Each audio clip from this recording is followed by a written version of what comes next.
You coming up here, Zeus? You coming up here, Zeus? Come on.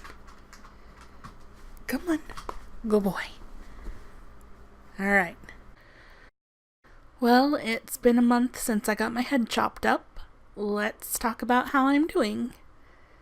We're going to separate this into physical and mental because my recovery has been very different for both of them. Right after the surgery, I felt pretty crappy. They did cut open my head and remove a part of a vertebrae and my skull, so that's probably to be expected. I was sore, but since getting the staples out, I'm feeling a lot better. My neck muscles are still really stiff. I've got about 60% of my range of motion back, so that's not too bad. I'm still a little bit wobbly on my feet at times.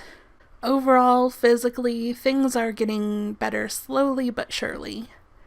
I'm walking better and further and feeling stronger, and hopefully I can start physical therapy sometime soon, and maybe get back to normal strength.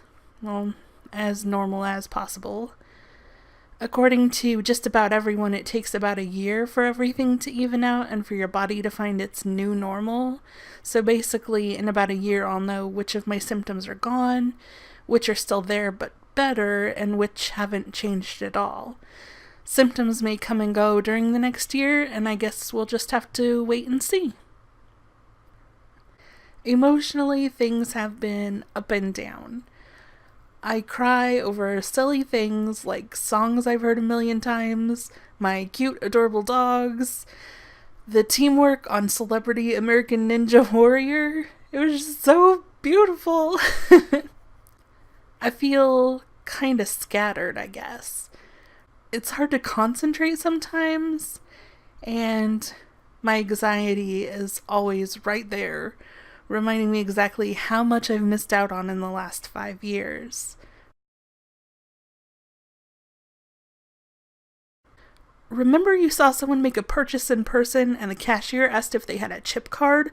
What the heck is a chip card? How do you know if you have one? What's different about a chip card than a regular debit card? How do you use it? Do you even remember your PIN number? How are you going to be a regular adult human being if you can't even remember how to use a debit card?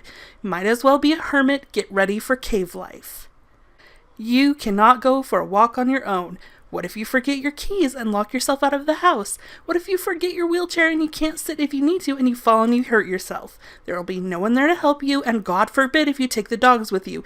You'll definitely fall, hit your head on a rock, roll into the river, the dogs will escape, and they will grow up on the mean streets of the city and possibly join an underground dog crime ring.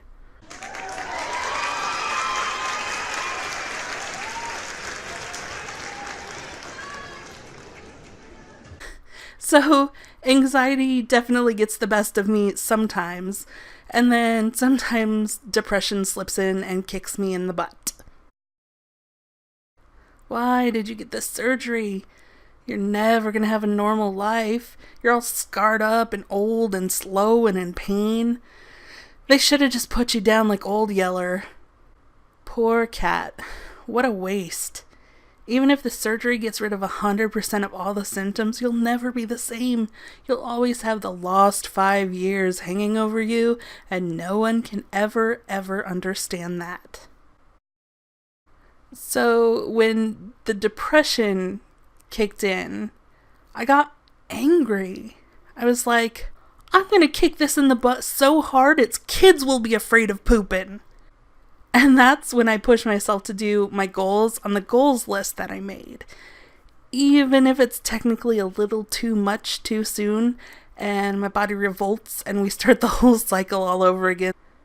But I'm working on being more patient with myself. I spent 5 years in the dark. I am not going to get better overnight. One tiny step at a time. One goal at a time. I'm gonna get better. I can figure out the big scary stuff later. Also, what is wrong with you guys? 210 followers? Stop it! guys are weird.